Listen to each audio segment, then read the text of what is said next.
سڵاوی گەرمەکەم لە خوێندکارانی زانکۆی ڕاپەڕین تەواوە بەشی زمانی ئینگلیزی قۆناغی سێ زۆر بەخێر بێن. سڵاوی گەرم لە بینەرانی پرۆگرامی شارە کورد ماکس لەگەڵتانین بۆ پێشکەشکردنی پرۆگرامێکی نوێ. لەگەڵمانە بمێننەوە ئەم شەو ئەچینەوان بە دەنگێکی زۆر ژنانە و پڕ و گەرم و ئەکتیڤ و بە کۆمەڵێک کار و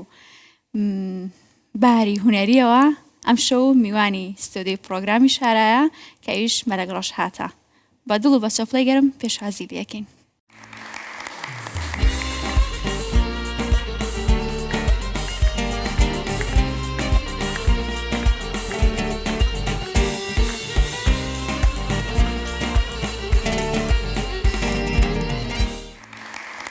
بخير بخير شەف باش شەو باش چاوا گەلێک سپاس تەندروستیت باشم گەلێک فەرموو سڵای خۆت بگەێنە تو تا تۆزێ دانیشیت جلە کوردیەکان ڕێک ئەخەیت و پێمان نەچێت وەنیا کەس دەو معاناتە تێناگەی لە ژنان دەبێ. زۆر بەخێر بێ گەلێک ساخبی سپاس فەرموو سڵای خۆت بگەێنە. بەلێ کیژان کامەرەمەت کیشش بواز بەدڵی خۆت بۆ ئەوێ بۆ هەر شتێ قساکەی گرنگەوێ دەنگت ئەس کیف خۆشم ئیرۆ لە پایتەختێ کوردستانی لە هەولێرێ مە کاری خۆ گەهاندیە و خەباتێکی باش مەکریە و هەموو تەماشەوانێک و سەر ئەکرانەمە تەماشا دیکەن لە ناو ستودیۆ هەواڵێت عەزیز تەماشەوان هاتنی سپاسیاوان دکەم خێراتناوان دکەم سلاوین گەرجی بووی ماڵباتەوە تەوا هەموو کەسێ ئەم میهوانی ماڵاوەنن ئەم گەلێکی کیف خۆشن. زۆر بەخێر بیت. مەلەک خان خەڵکی وانە بەلێ یەکێک لە شارە کوردی زۆر جوانەکان بە کۆمەڵێک ناڕەحەتی و قورسایی و سەختیاتێ پەڕیتە تاوەکو گەیشتی بە ئێستا و هەمیشە ژنان بە هەموو بەشە جیاوازەکانەوە هەتا ئەمانش کە ئێستا خوێندکارن ڕەنگە ڕۆژێک بێت شەڕ بکەن بۆ شتێک کە ئەیانەوێت و شەڕ بکەن بۆ شتێک کە ئەیانوێ بەدەستی بێنن و تۆش لەم شتە بێبەش نەبوویت. هەمومان کەم تا زۆر باجمانیاوە کەم تا زۆر ناڕەحەتی و ئازار و دەردەسەریمان بینیوە تاوەکو ئەو ئازادیە بچووکەمان بەدەستێناوە کە خۆمان ئەگەر نەشمانەوێت ئەوەشمان مەبەست نەبوو بێ بەڵام کەم تا زۆر بەدەستمان هێناوە. تۆش بە هەمان شێوە کۆن بینیم گوێم لێ بوو مقابلەیەکرا بووی باست لەوە ئەکرد کە باوکت ڕێگر بووە ئەوەی کە تۆ کاری هونەری بکەی. ئەمەش ڕەنگە ویستی باوکت نەبوو بێ ڕەنگە ویستی کۆمەڵگا بێت مەجبور باوکیشت بە هەمان شێوە بیر بکاتەوە. ئێستا چۆنیت لەگەڵ ئەو جۆرە ڕێگریانە ئایا هەر ڕێگریت هەیە یاخود نەخێر ئێستا کار ئاسانیت بۆکەن؟ بەلێ پرسەگە جوانە. نەها ئەس ببێژم وەک چیرۆکێ من هەنێکی کوور و درێژە دەدێ ئەمرەکی بچووکتە ئەس 13-14 ساڵی بووم کەتم ناوە هوینەردە ژیانێدە خەباتێدە ویچەخی ئەس کەچکەکی عەشیریمە خەڵکی وانێ هەموو عەشیرن ئەوانە ئەس وێ عەشیرتی و ئەسلێ خۆ سەربلندم لێ مخابن سیستەمێکی جەموا هەیە ژن لە جەم خۆ وەکە ئەشیاک دبینن بێماف دبینن تنکاری بخوازی حەز بکی یعنی کارێکی بکی ببی خۆدان هونەر ویچاخیدا هەر تش گەلێک زەحمەت بوو حتا تەنەت کاری تو موبایل بکاربین جلێ بکەیفا خۆ جلا خۆ بکەی سەرێتە بێ دەرسوک بە گەلێک تشتێدن هەنە تشتێت نەخۆش و کو بێ مەعنە یعنی زڵمێک لەسەر ژنێن کورد زێدەتر کورد بس خۆت سەر ژنێ خۆ ئەو زڵمە داناند بوو نهانێکی باشە چێ بوویە گەلێک تش لێ ویچاخی ئەف زڵمێکی سەر من گەلێکی گران هەبوو من نەخواست ئەس شۆرەشێکی نەکیم کو وەکە هەر کەسێکی هەرم بزەوجم یان بڕەوم یان چیا بکەم تشتێت دن من خواست ئەس شۆرەشێکی بدانێم کو ئیرۆ شۆنوە خوشکێمە مەزم بن ئانگو کەسێت ژنێت کو ماڵباتێ مەدە عەشیرێ مەدە هەموو ژوارە ببم ڕێبەرێک وەک میناکێک ویچاخی باوێ من تم بمرا بوو تەگوت باوێتە ڕێگر بوو ماڵباتە من گشت ڕێگر بوو دایکا من دەگوت ئەسپتەرە ناخەوم شیرێ خۆتە حرام دکەم حتا وسا بوو بمالێکی دابوون ئەم خاڵێ من 8 ساڵە نەهاتن مالێ مامێ من نەدەهاتن خالەتی من نەدەهاتن دەگوت مەلەک حاشێکی من دەگوت بێ هەلاقەت چ سترانە دەبێژە حتا 8 ساڵ دەرباز بوو ڕۆژێکی ئەس لە ئەوروپا هاتم وانا لە مالباتێ من دوای ئەو هەموو دژایەتیانە بڕیارەتدا بچیتە ئەوروپا بژی؟ نانا ئەس کاری خۆ بەردەوام بووم دگەل باوی خۆ بووم دگەل مام بووم برا بوو وسا وسا ئالبومە چێکرد کارمە چێکرد خەبات بەردەوام بوو تەمام زڵم بوو نەخۆشی بوو ئەس وەکی وان دمەشیە وەکی گوتنێوان لە هێدی من ئەوژی تینان سەر ڕێکی خۆ من سۆزێکی وساش خۆرە دانی ڕۆژێکی ئەز ماڵباتی خۆ لە ناوی عەشیرەتی ببم و نەهاژی من ئەفتشی کرد gelek hedefi xarmancı xwaz gehiştim. Malbatê me de çixalatı bigî, çmamatı bigirî, xoşkêmitı bigirî, herkes bi dilê xwe zevije, herkes bi dilê xwe cila xwe dike, herkes bi dilê xwe azadî kar dike, dibe xudan huner. Ji wana kesek hebû gerekê xwe feda bike, gerekê xwe bike mînak rêber ji wana. Ez ji wê tiştê serbilind min 10 sala ev şoreş da sîstemekê hem dewletî ku ser zimanê te wisa rêgiriye û hem jî malbat ser jiyana te, ser hunera te, ser fikrê te, ramanê te hemû bindestiye yanî tu nikarî tiştekê bêmane tu dijî wê çaxê de. Piştî 8 sala ez vegeriyam, yani piştî 8 sala da çawa ez vegeriyam. Rojekê ez hatim malbatê. قريته Bez li وين؟ wa 8 sala da ez tim dihatim diçûm li malê. بله. Ez hatim li malê چی xalê دەکوێ me ئەو هەشت ساڵە؟ yani Kurdistanê bûm, mesela İranê bûm, Rusya bûm, Avrupa bûm wisa. Bez piştî 8 Her sal xwe bi ketina tenha beynê waniye? xalê me ew hatin هەر malê. خۆت بەتەنها؟ Birayê min rabû. بەڵێ بەڵێ. Min sozek malbatê xwe da eger ez karê huner bikim, yek ji malbatê bi min re be.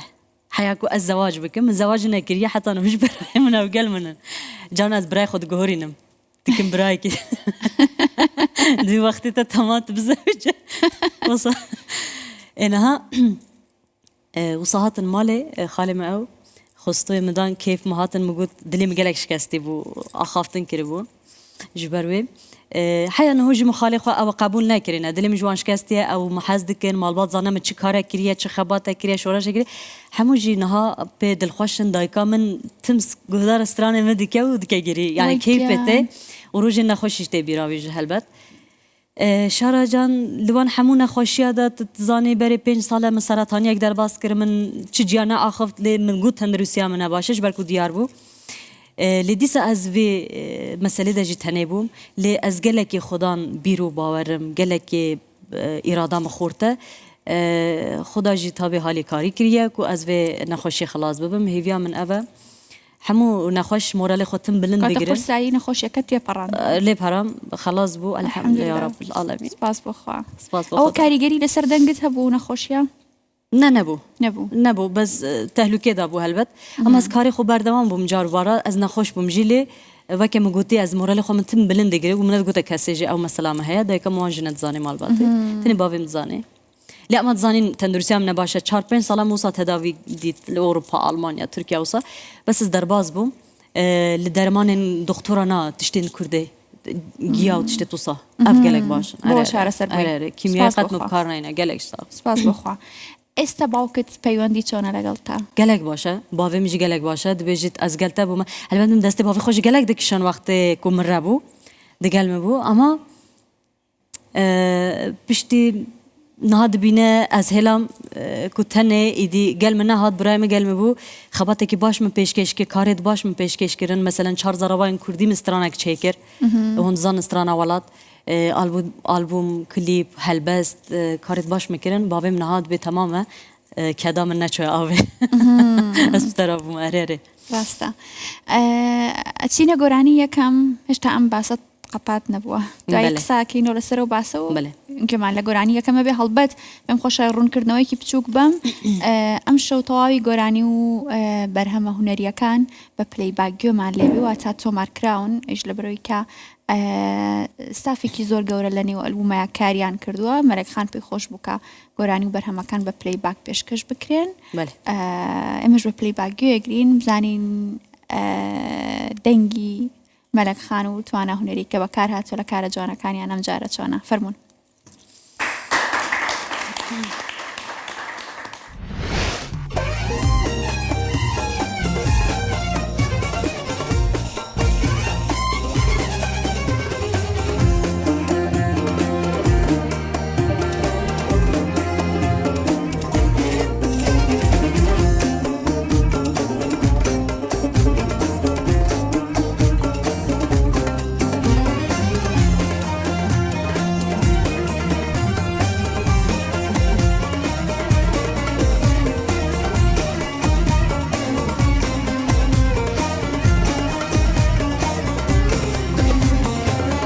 سجار همار سجار آمین سجار دبیجم مایه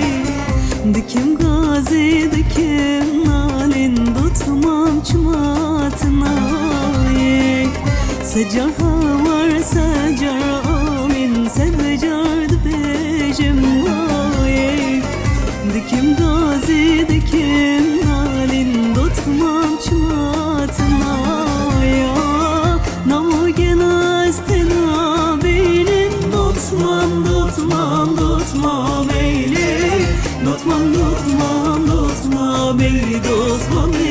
çumatına Namu gena istena benim Dotmam dotmam dotmam eyle Dotmam dotmam dotmam eyle Dotmam çumatına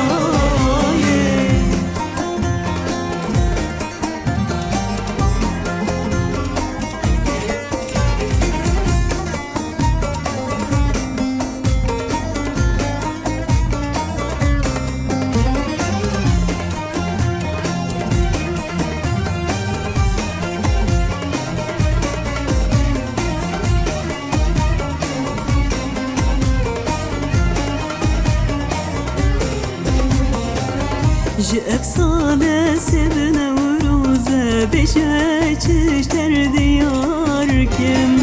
Sibroja kurda piruz ben zam çişter xenat kim Ji efsane sevine uruze beşe çişter diyar kim Sibroja kurda piruz ben zam çişter xenat kim Dloy çavaş tere parkin Dotmam dotmam dotmam eyle Dotmam dotmam dotmam eyle Dotmam çumatına Dloy çavaş tere parkin Dotmam dotmam dotmam eyle Dotmam dotmam dotmam eyle Dotmam çumatına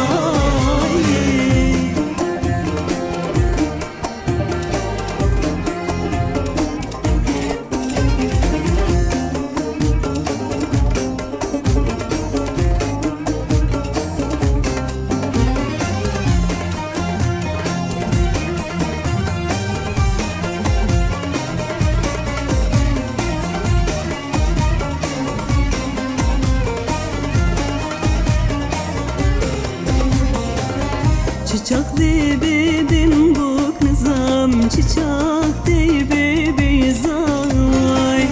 Çiçek davet amel derken Dinam vergi seray Çiçek dibi bin buk nizam Çiçek dibi bizay Çiçek davet amel derken Dinam vergi seray Tikanu babam Dotmam dotmam dotmam eyle Dotmam dotmam dotmam eyle Dotmam çumatına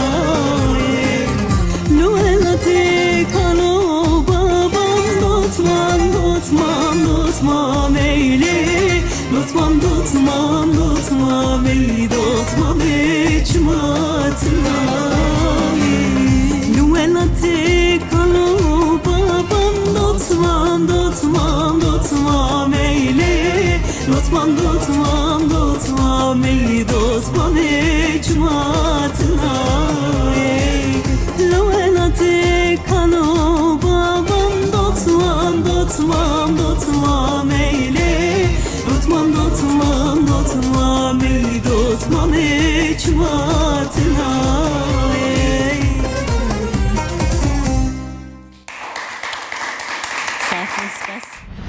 من دو نبی ملک خان Gelek sağ ol. ام گۆرانیە فۆلکلۆر بوو وایە بەس موزیکت تازە کردووە بەێ گەلری بوو بەرێ نه ساڵە مە ئەفستران بیست بوو ژیەکێ هەر متخواستە زویسترانە بخوێنم نظام چه حافظێکمە هەیە هەموو پەی مابوون سەری ئەفستران نەدەرکەتیە چ جیات نکاری دەست بخێنی تنێ من جیەکێ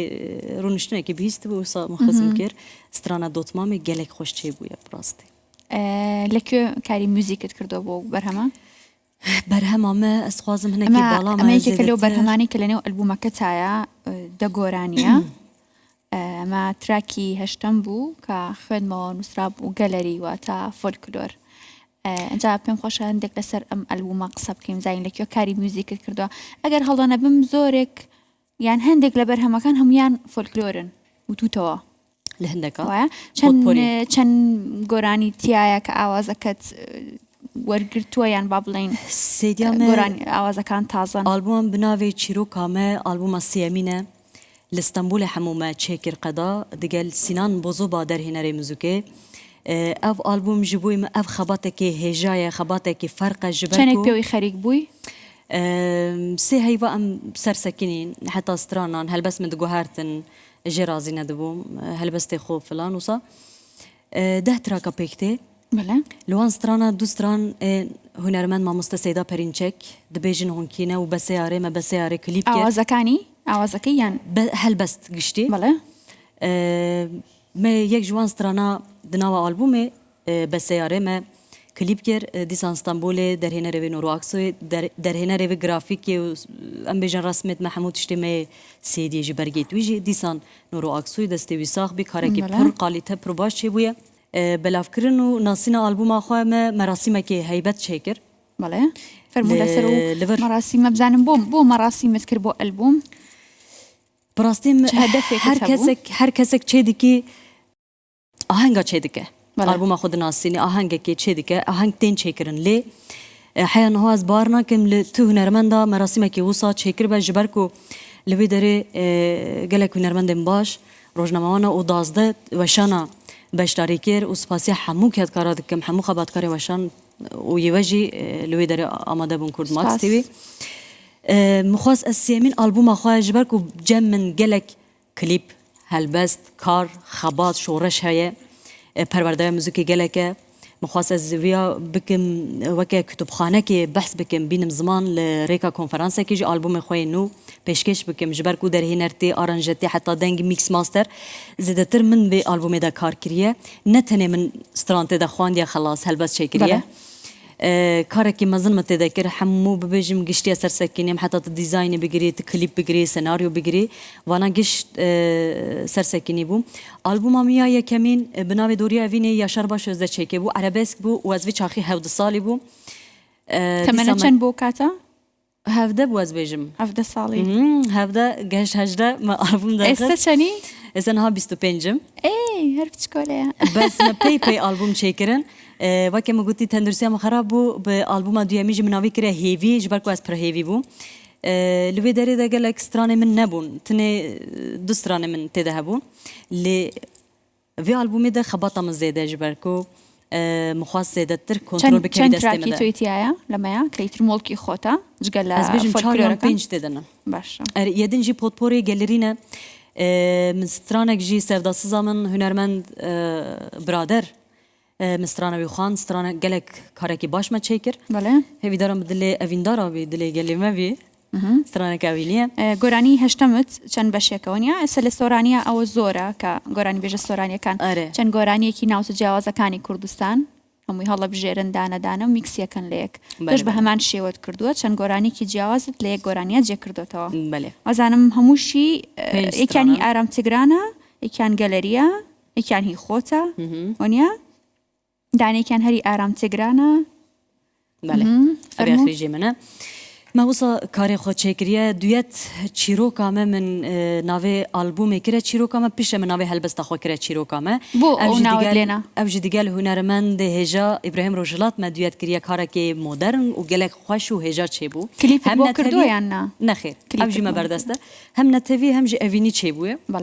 albûma me giş wisa sir netevî ez hunermendekî siyasetê nasîn ez ne hunermendeke siyasetê de me siyaset ne karê min e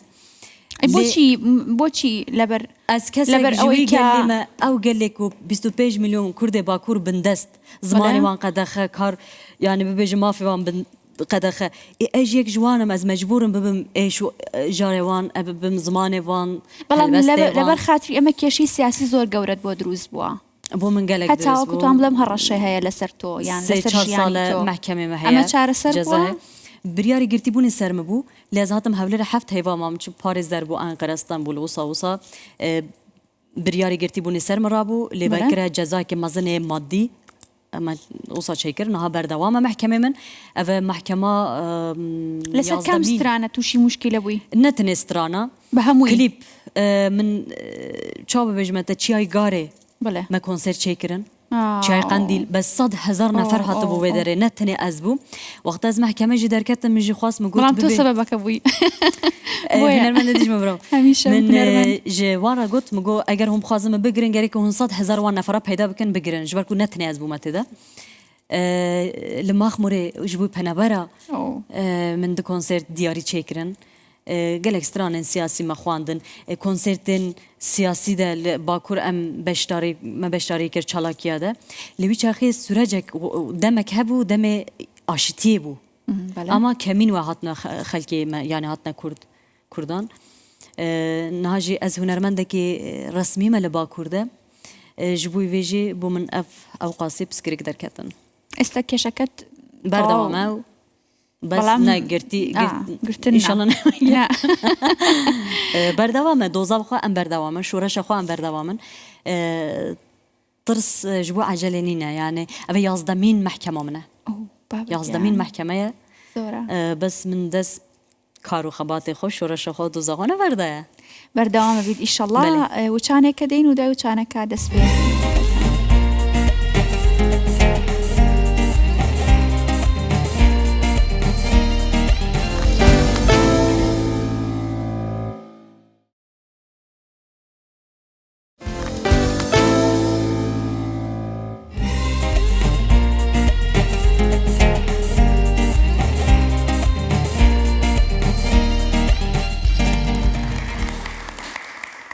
دوباره سلاوتان لبه ملك خان دوباره سلاو لتوش گلک صافی بس لو كرت ك لاستيع قراني بيجي يا سعيد يعني شلون امام بستت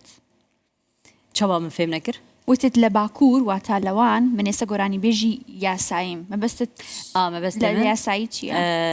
وكب بيجم بدل خو نكاري آهنگا بشتاري بكي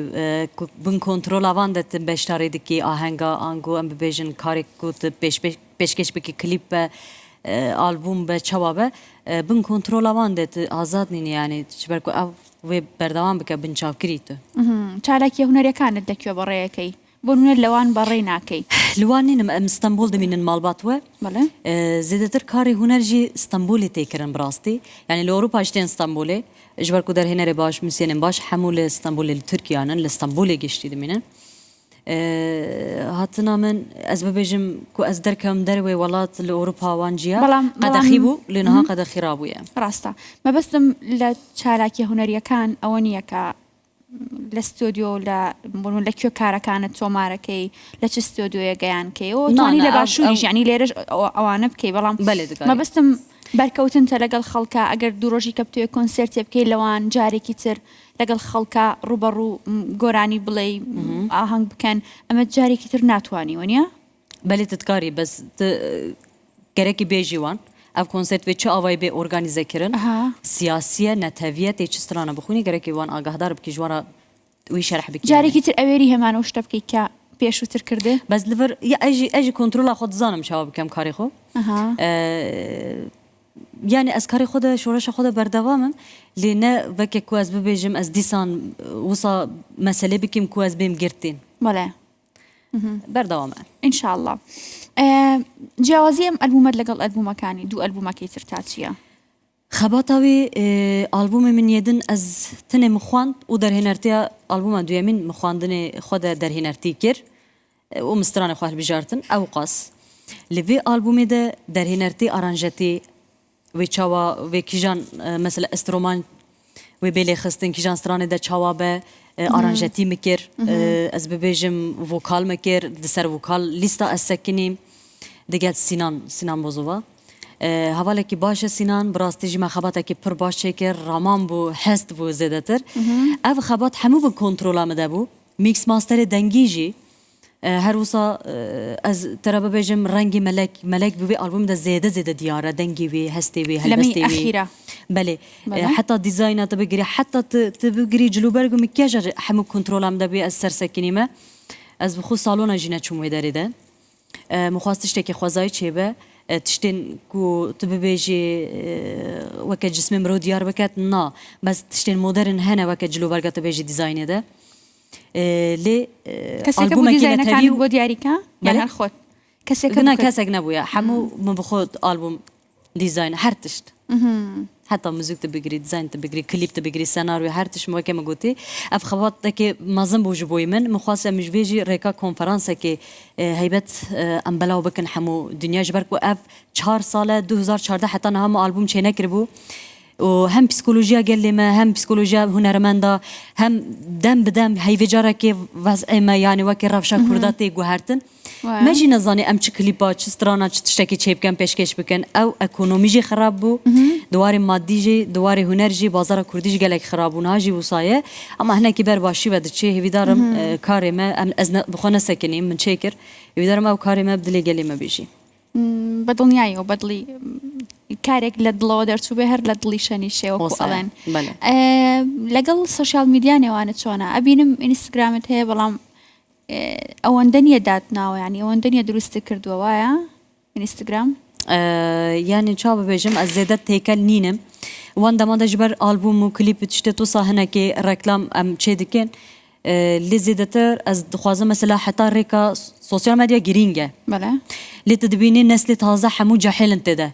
تفهم كر بله افجي قالك هنر فلسفيك فهم ناكن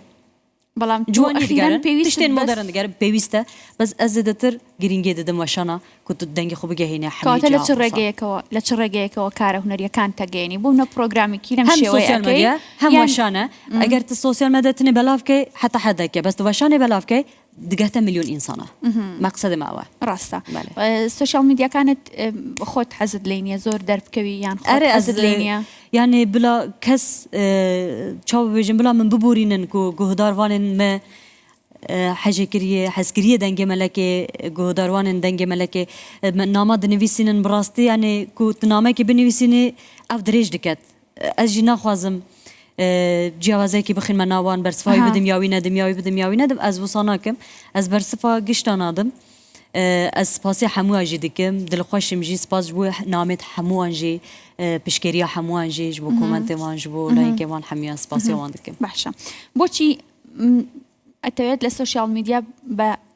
با تنکی در کوی یان اتوید زور در نکوی حسد بتشي يعني حسد بدنيا السوشيال ميديا نيا كواتا مثلا خارنا قدانا دي تشتكريه از بفلان كسف فخارنت خو خارنا خب خو ما دبش ندبش باقي قالك فقير الدنيا ده هنا في خارن كارن بخون مثلا قالك تشتدين هنا تدا بمعنى يعني تزات هن خارن مرو حارود رجل صدان انت خارن خو ابدا دبش مثلا قالك تشتي بمعنى تدبش از تشتكي معنى تشتكي رونشتنك مقال شارخانه كير فيدا دم بيش بس روزانه دام تشكر از نادم پیش هنرمند جدید ماموسته جدید آهنگ کر رپورتاج کر از وانا دخوازم بدم نشان تشتی کووالا از عربی داد چیم جیه که سری دا بده نشان بو من نظام بمعنى تد باشا لا تشتي كي السوشيال ميديا ناراضيت لا استا جقلوا يعني تشتكي كذا بيش نعم كمن بون منا باسط لو كروت زور بي بيجا كان يا زور بي وكساني ك لسر السوشيال ميديا تمنيان من الله أستكي مناليان هيا لبرو يعني لجور لياخد لكار ولا جاهل ما جهدار دين بيجي ناكن لكاري جدي ولكاري فلسفيتي أنا قال أري نها مثلا حياة يقرن يعني تفني كان أوي تشتي كان أوي بلا هنرمندت أبد شوني سرد لوانيا خو بلا وان جهدار بكن بلا تاريخي بخوينن بلا بروبيش بخوينن مادام تكردي بلا زمانه كي باش بخوينن نها زدبينا مثلا خلكي مال أوروبا جي لباكور جي كردي تركي تيكلن فهم ناكن نظام بخوين نظام باخوه لما البات امده خوش كبره مگش وصابو حمو مخسر وان سروان حتى كو كردي فيربون فهمتي كي يعني تو كردي زارو كي كرده كي تجبي اغياتي بس تنظام كردي باخوي كردي فهم ناكي استرانا كردي فهم ناكي الا جرك ترى بجه هره ورا وانا فهم بكي نا tiştên baştir tedkarî şirus mesela siruştiye ki tiştekî bibêjî fêm nakin tiştek felsefîk tibêjî fêm nakin rastî ez vê tiştî gelekê pê nexweş dibim cana wexta em strana di helbejêrin albûmê de jî gelek cara min digot stranên gelerî ez ê bixwînim lê evê ça bidim fêmkirin دو باوەڕی تێناگەن yani zêdetir ev tiştên ku min dîtî zêdetir fêm nakin Kurdî felsefîk fêm nakin peyvên sade fêm dikin ez jî dixwazim pêş bikevin baş ئەخیرەن Eslen nivîsîna Kurdî name nîne ji xwe li başûrê Kurdistan nabêjim li Bakur kes nizane Kurdî binivîsîne lê hemû dibêjin em Kurdin berxwedane serhildane Kurdî tu nizanî biaxivî tu nizanî heqê xwe mafê xwe biparêzî Kurdî bînî ziman ji weşana mesela carna weşan tên reportaja dikin nikarî bibêjî ڕاستە و ئەخیرەن ئەو کەسانش کە لە سوشیال میدیایان ئەگەر تەمەنیشیان مناڵ بێت ئەوان ئەتوانن ببنە پاڵپشتێکی زۆر باش بۆ تۆ بۆ کارە هونەریەکانت ئەمانن یعنی مناڵ نین ئەمانە ماشەڵاویان مەقسەدێ من جەهێلێتمە زێدەتر جەهێلێ مە تێدەنن فلسفیک گهدار ناکن ناخوازن وقتی خو بدنه ده گرینگی پی نادن مسئله اویا ئەمەش ئەکەوێتەوە سەر زەوق و سەلیقەی هەندێک لە گۆرانی بێژەکان کە بۆ نمونە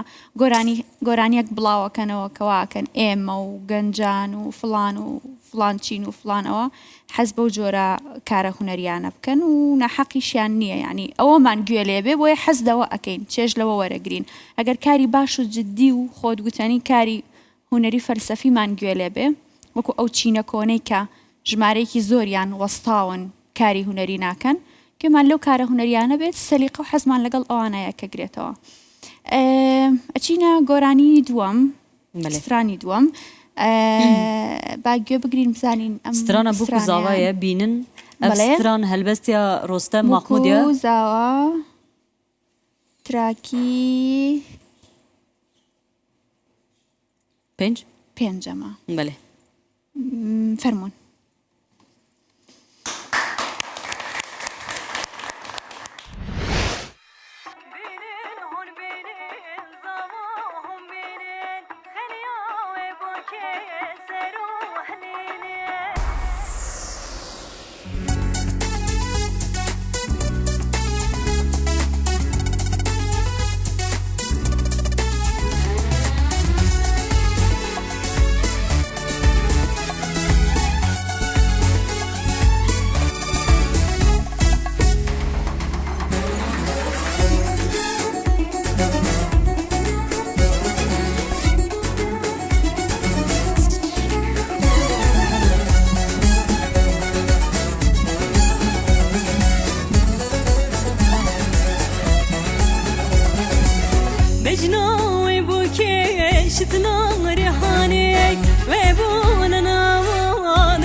زواهم بینن خیلی آوی بو که سرو هبینن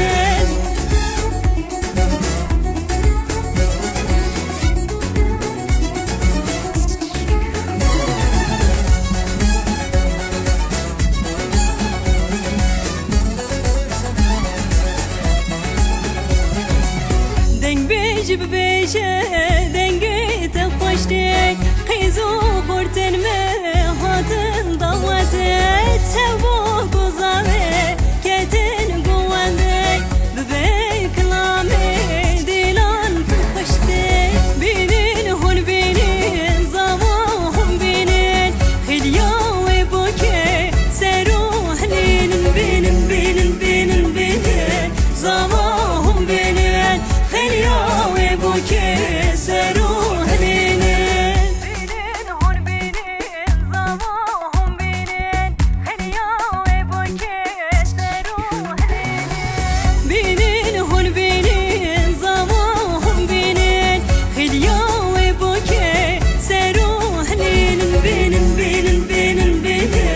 Zavahum benim Hülya ve buke seruhlinin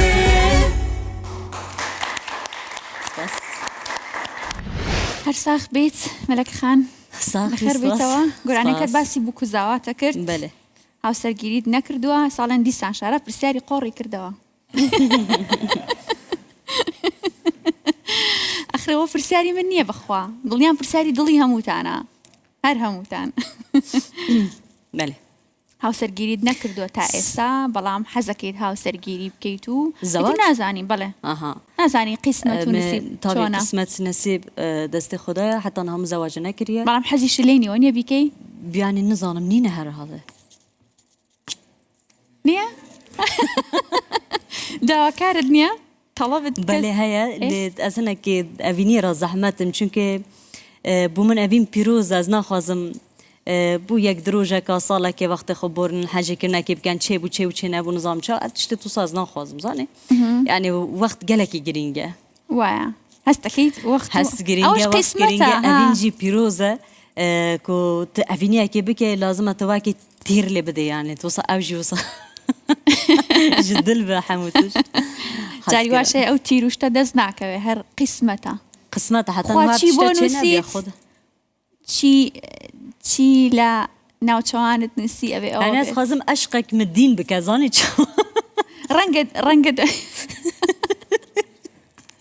ڕەنگە دوایە هاوسەرگیریە و یانە- ئاوات لێ بکە شوا ڕەنگە دوای زەواجەکە واد لێ بێتەوە رنجة بلكي ما كر ونيا؟ زواج قسمتها نسيبة ڕاستە ئەو هەمیشە ئەڵێن شارە پرسیارەکانی وایە و خراپە و لە جێنیە و ئەوەیە و ئەوەیە بەڵام ئەو پرسیارانی کە لێرە لە پرۆگرامی شارەکرێت دڵنیان پرسیاری بەچی پێکەنن بەدەم از باردكم أب دیارە حەستان لێ قسێ بکەم نا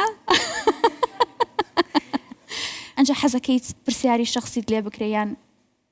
گوێنایەتێ هەرچی ومن لێ هر بکرێت برسيارة تێپەڕێنی. كبيت نورمالة از برسا بخوازم برسفت ده منا خوازم جيز برسف نادم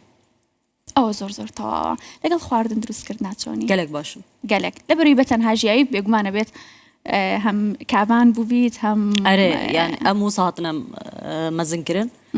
داي كما وصا مزنكرنا أم دروا كاري خو بكنجي أم المال ده قد از مال ده خو هنرمند نابينم حتى نهج مخان هوك هنرمند نشانه مالبات خو كسك هيج كسك ندايا از كاري خود جدامه لدروا جدامه المال جدامه يعني نفك شخصيت أخلاق و أم بيجن طبيعت بەڵێ از نخوازم ناسنامه خویه هنرمندی یعنی نزیکی انسان ببم کو لخواسر ما مزم بکم آنتشتا رازی نبم تشتا منینه سادە و ساکار سادە چ مەرە. خواردنێک باش ئەزانی مەبەستم خواردنە کوردیەکانە Ez gelek دۆڵمە xwaردina. ئەزانی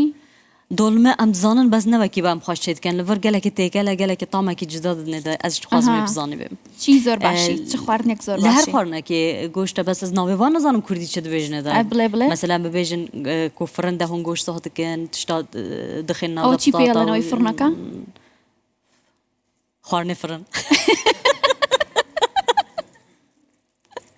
کەزانە هەنی هەر مریشکی فڕن و گۆشتی فڕن و تەواو نه نه ئەی شتە کوردیەکان نازانیت زۆر یا هر هونە پاچە ئازانی بله پاچە آره ئێ وەڵڵا ئەزانی آره گلک باشه ئافرین حەزت يعني لێتی برنجة صوارت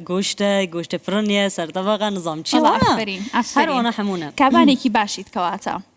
بله کابانێکی باشیت جبرا بجت نينو كندا نم استنبول جلي دخينه نينو كم دفرن ئەها طبيعي باست حازك باست کرد کە حەزت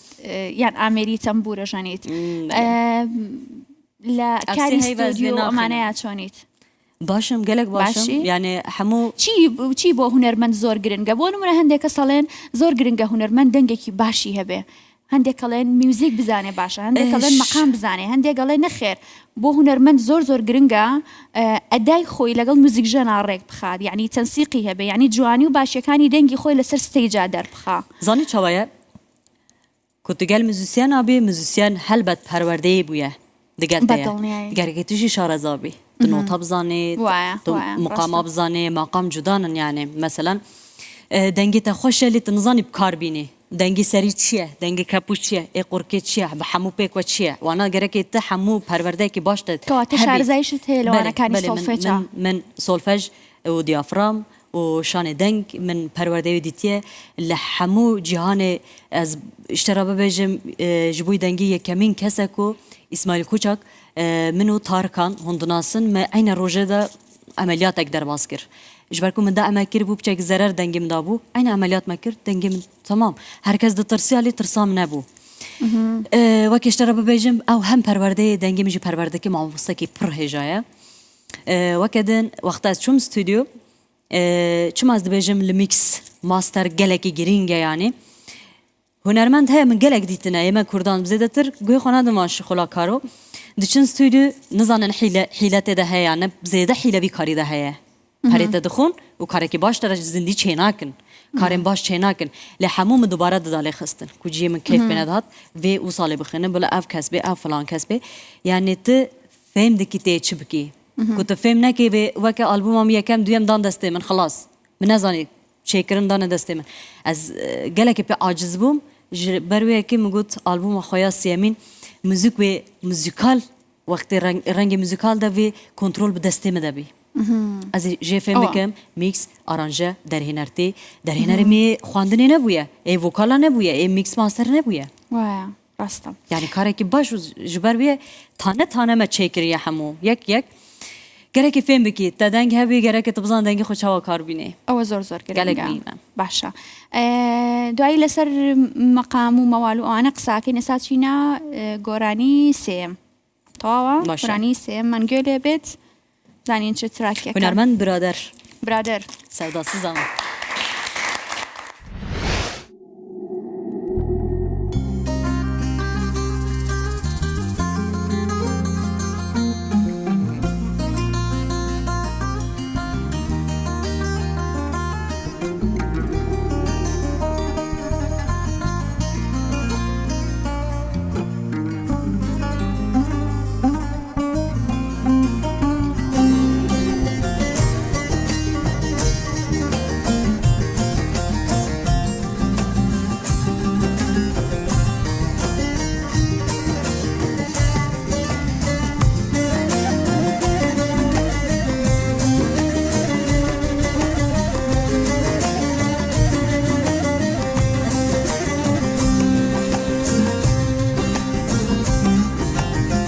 Demu devran derbastı ve vay dilberamı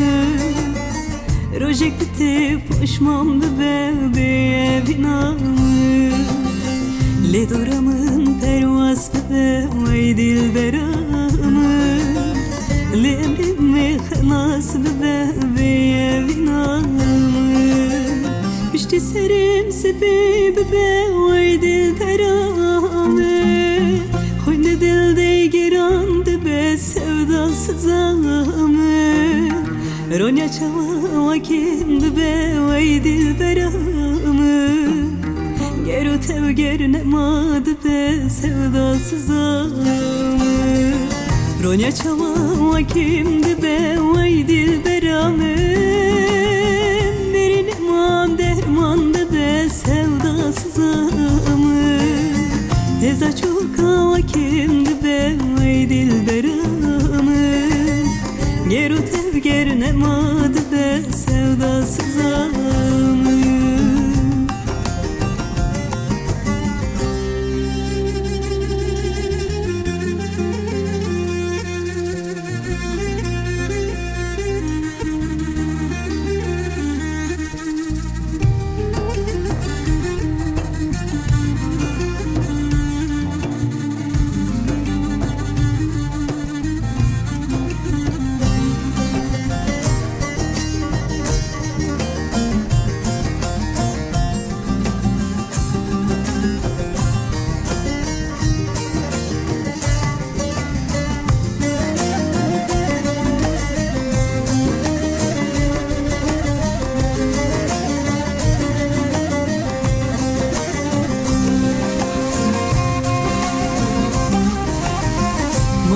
كوت بين دارم ای دلبرم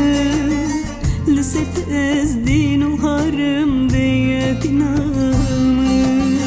تگو بلبل گلی زارن ای دلبرم چما بجی وزن کارم به پینام بشتی سرم سبیب به وی دلبرم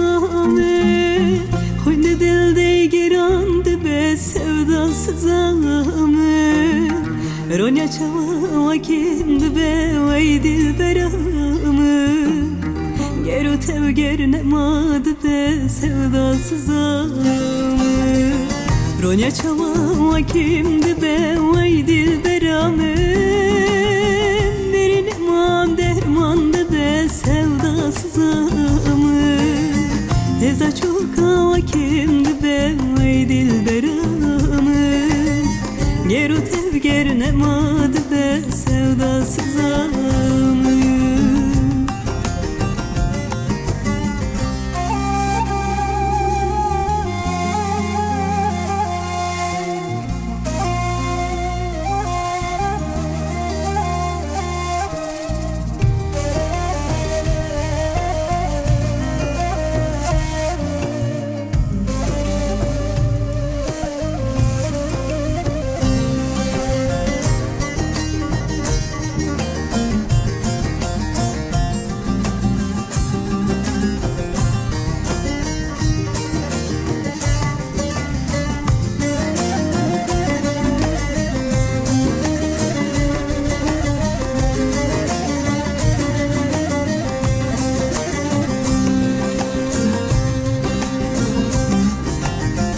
Dema tüjmen dur keti ey dilberam Ev dilimin qetrana keti beyegnam Min jit heskir her vakti ey dilberam Dili melek qetrana keti beyegnam Bişti serim sebib be vay dilberam خوین دل دیگراند به sevdasızam Ronya çava kimdi be vay dilberam Geru tev gernemadı be sevdasızam Ronya çava kimdi be vay dilberam Birine man dermandı be sevdasızam Eza çok hava kimdi be vay dilberam Geru tev gernemadı be sevdasızam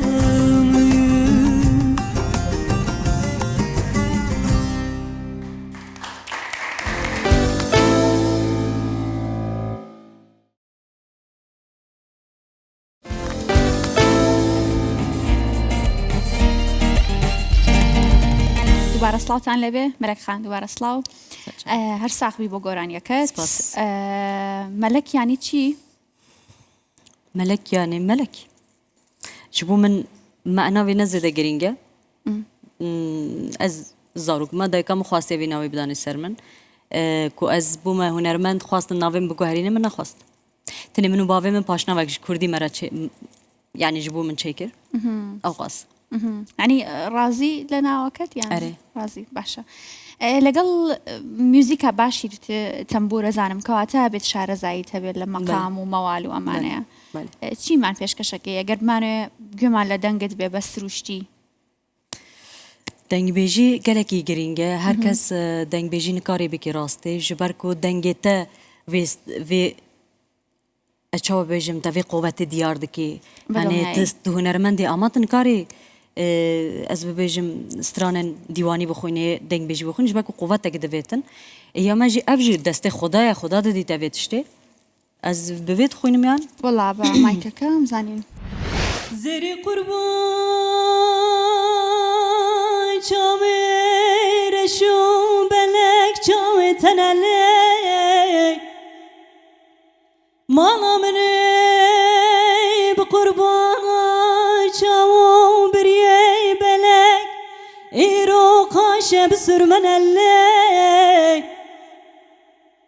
Valla zozan emanem ne geriyan şuna kefuhne kemin o tenelle eğer tüyü kariyep hakip güleve dünyayı kebru darı zozan şahidemin o tenelle verele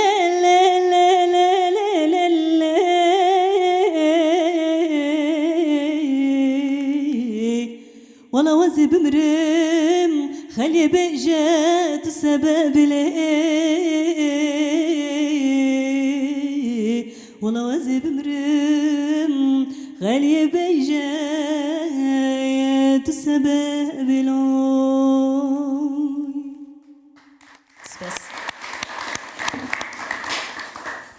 هزار آفرین ئەو دەنگە باشە تەکنیکێ بە gelek baş nebû lê hêvî darim dilê bînera bîtin temaşevanan dît دەستت خۆش بێ خوا نەکا بژمری وڵا خوا دێ هەر ڕۆژێکی بکەتن هەمومان ئەمرین بەس ئەرێ. خوا نەکا ئیشەڵڵا بە سەبەبی سپاس. کەس تۆ بمری هەمومان سەبەبی خوایمان هەر ئینسانێکی سەبەبێکی دچیتەما بە دڵنیایی ئێ. ئەگەر بمانوێ گوێمان لە بەستەیەک بێ چاوان بۆ نە بەستەیەکی سۆرانیمان گوێ لێ بێ مەقام نا گوێ لە دەنگی هەلبەستێک. کێگری لە سۆرانیەکانە زێدەتر ناسر ڕەزازی گۆدار دەکەن هەنێک سترانê سۆرانî min guhdar kirine lê neyê ez bibêjim evê kevin hunermendên kevin کێ ez niha ئەدەی؟ bela xwe didimê de zivan guhdar bikim stranekî jî soranî hem klîp bikin niha ji ber destê min e لەگەڵ ئەمە بە ڤیدیۆن دوێت یان تنێ. هەر خۆت بە تەنیا تنێ. ئەگەر حەز بکەی دوێت بکەی لەگەڵ گۆرانی بێژێکی سۆرانی حەزەکەی کێ بێ ئارەزووەکەی لەگەڵ کێ دوێتە بکەی yani kîvî karî de wista be digel wê ئەنی کەسێکی kê şexsiyetekî baş be ئەی لە کرمانجیەکان حەزەکەی لەگەڵ کێ دوێت بکەی naxwazim naw bidem kes nîne ez bixwazim duyetê pêra bikim ne باشە لە خانمەکانە گوێ لە کێگری هەم لە کرمانجی هەم لە سۆرانی yani niha بەڵێ yani niha بەردەوام گوێ بگری guhdar dikim بەڵام متابعیانەکەی ez ser sekinîm û ku her ro guhdarê vê bikim macibê vê bim kesekî wisa bi rastî nîne گوێ لە bes کێگری ez guhdar dikim yani rojda guhdar dikim aynûr guhdar dikim kesê din guhdar dikim yani ڕۆژدا و کێ rojda کێیتر şans ez aynûr doğan wan ez guhdar dikim ev jî niha nezêde زۆر نا کەم زیاتر گوێ لە هوەری کام hunermendên kevin zêdetir ez wan بەپێی ئەوە guhdar dikim بێت زۆر گوێ لە هوەری گۆرانی ینی بڵین هوەری کوردی ناگری هەم Dezanî سۆرانی çawa ye? هەم کرمانجی Dezanî کات çawa? گوێ لە کێگری zanî çawa ye ez karî xwe de hem helbestê xwe dixwînim zêdetir jî stranên ku yê niha hunermendê nû em bêjin vê çend sala da ez naxwînim ê dikevin ez stranê wan dixwînim gelêrî dixwînim zêdetir ev e hem ji bo karê min baş e hunerê hem jî boî perwerdeyê te baş e Pêgam. boî tarîxa muzîka te baş e ڕاستە گوێمان لە گۆرانیەکی هوەرمەند ناسری ڕەزازی بە سۆرانی لە سۆرانیەکانە min xwandibû yek lê gelekî bîra min naye ama ez dikarim tiştekî din kurtî bibêjim ev Eşkeka Ozan tu Serhat arezî bikî? belê Ozan Serhat xwandibû ئەی سۆرانی Hermin mevkesi işinim betumay Hazli kes nakem qed taku dünyamay Her toy qısay eşkim tuqvamam xalay Tuqvamam xalay Cergim sotavay Her toy qısay eşkim tuqvamam xalay Tuqvamam xalay Cergim sotavay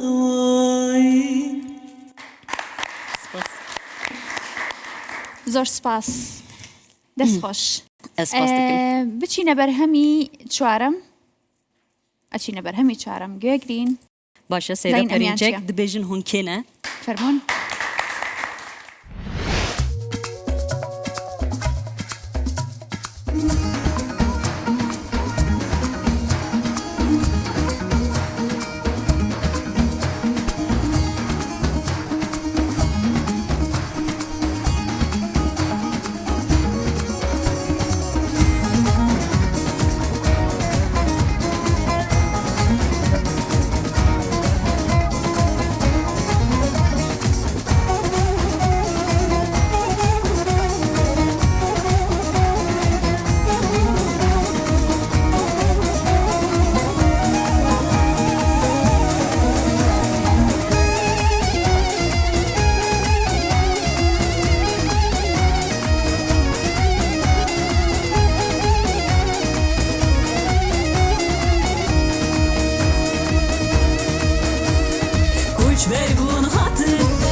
Ver bubun hatın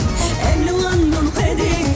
Iru men asnaken Beşer mu beferi Iru men asnaken Beşer mu beferi Bebejin hunkine Naslama menine Bebejin hunkine Zenmani venine Emcaha pirozun Zaruki merdine Emcaha pirozun Em Kurdistanine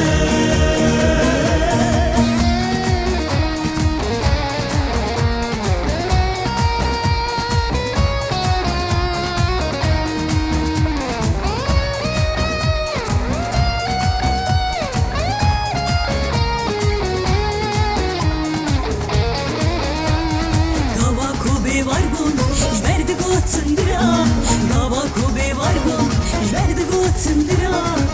Iro khodi malen Khonun mina gura Iro khodi malen Emdan deste gura Bebejin hunkine Naslama venine Bebejin hunkine Zenmani venine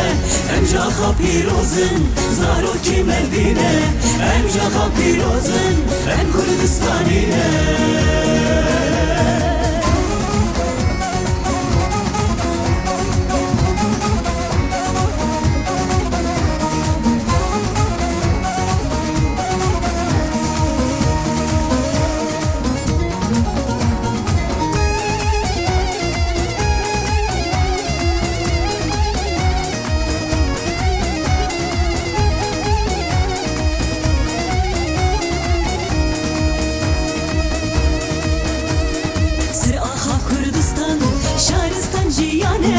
Sersingan iştiman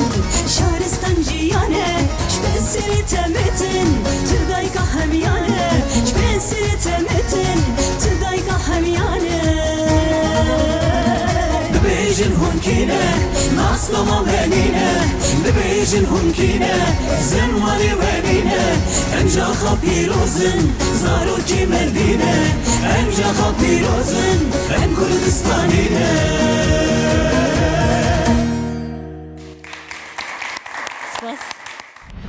بمانیت دەستت خۆش بێ ساخ بی سپاس ئەم گۆرانێکی نەتەوەی بوونا بله ئاوازی کێیە تێکستی کێیە هەلبەست مسەری دەشگوت هەلبەست هونەرمەند سەیدا پەرینچێک بۆ ئەم کارانە تووشی موشکیلە نابی جارێکی تر ئالبومەمە بن کۆنتترۆل ئەواندا دەرهاتیە والله نابێ بەێ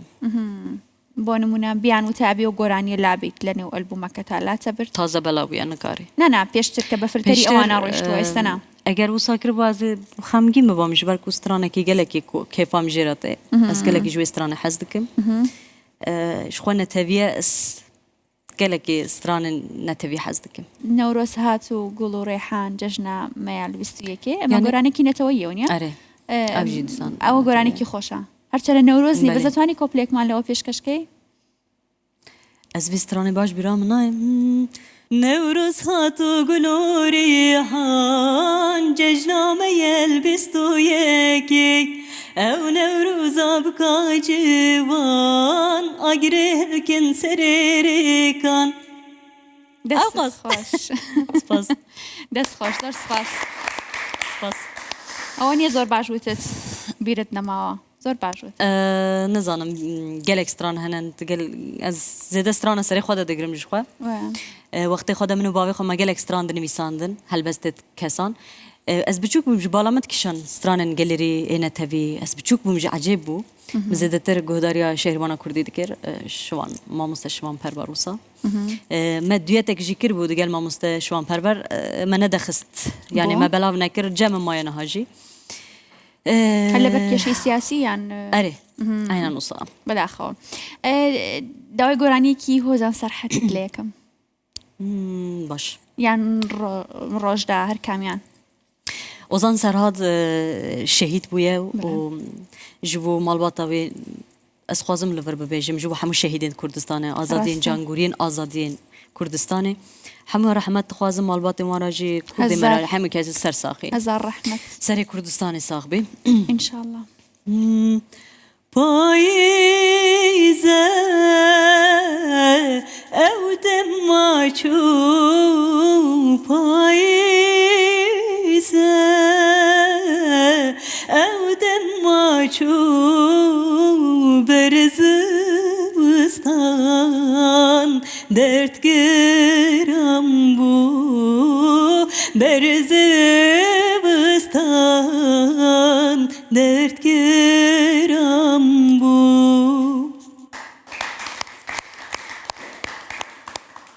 دەست خۆش گۆرانیەکی ژنانەم ئەوێت ئەم شەو بۆ نمونە زۆر گۆرانیمان هەیە کە ئەفەرین گوێمان لێبێت بزانین لیلی بمان لیلی بمان لیلی بمان لیلی بمان اوی اوی اوی لیلی بمان تنکنی وزشت خورا واشلخ کن لیلی بمال تنکلی وزه منتو که باجاریان بجنات تکیم لیلی بمال تنسیوه سیوه مالتیه سال دازدمه پاشلی خواه خدا بگرینم رو که رمضان و سهر و فتاره خوابته بکن وره بمال اوی اوی اوی sevdalı ki çavet teme ez hayrana bejna teme yure bemal oy oy oy.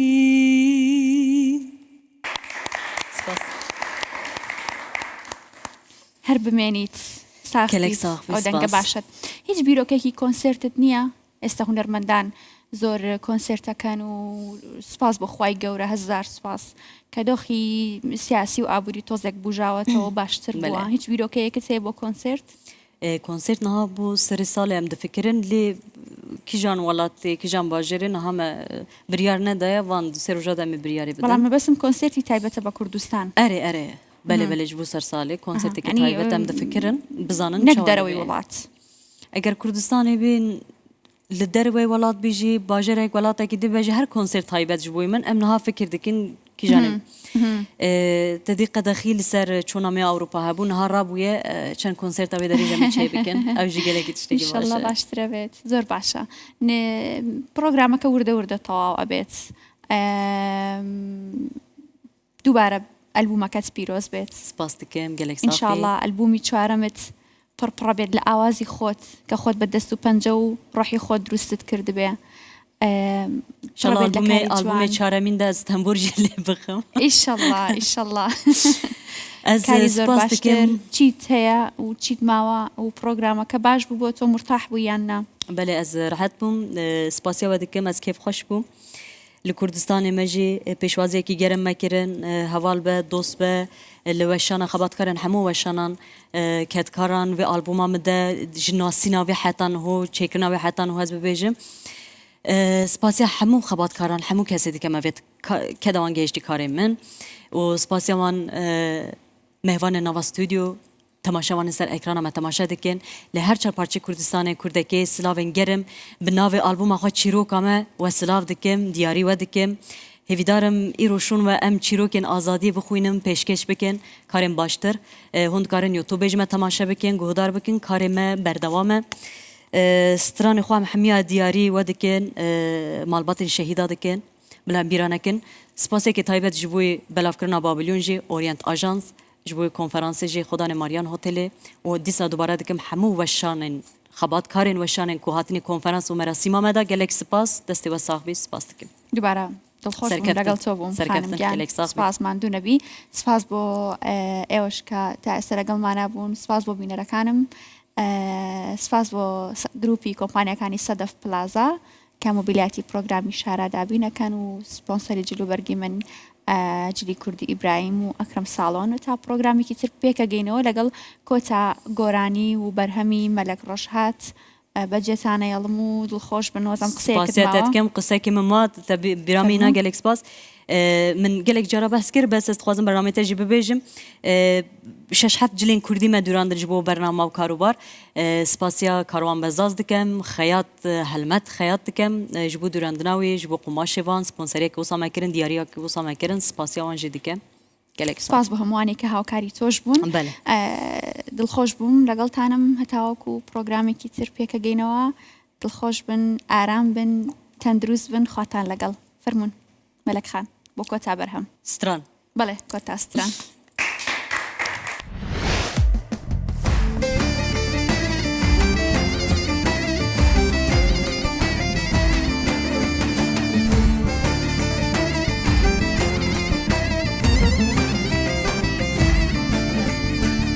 Berçedan u berçedan kariye dlaveti falan Beri yevri kav beri par zengirti pahelan Berçedan u berçedan kariye dlaveti falan Beri yevri kav beri par zengirti pahelan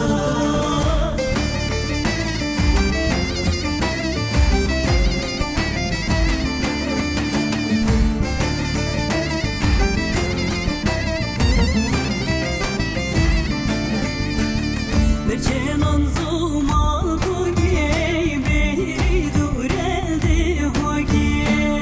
Kırdi xemna pegeri dana kofi serberi çagi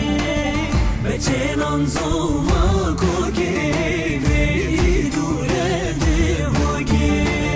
Kırdi xemna pegeri dana kofi serberi çagi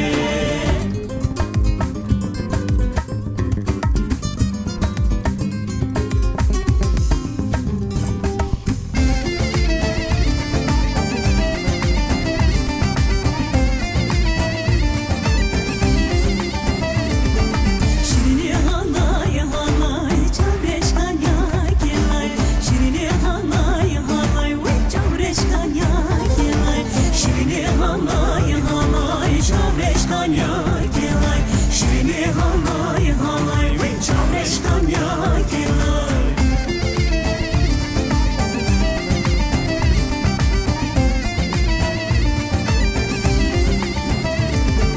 Şirinimi döne döne berberiye çöne Şirinimi döne döne berberiye çöne Çok evdidin hazgir akıl virajüne Çok evdidin hazgir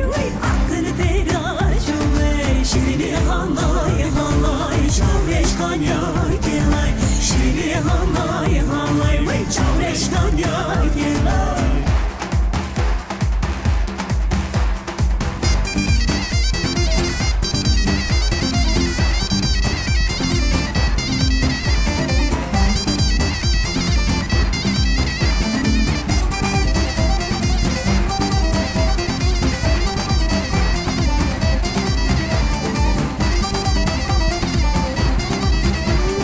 Tozu gelir abaya, avli bir yamalaya Birine kuşa belayı, tozu gider manedinaya Birine kuşa belayı, tozu gider manedinaya Tozu gelir abaya, avli bir yamalaya Birine kuşa belayı, tozu gider manedinaya Birine kuşa belayı, tozu gider manedinaya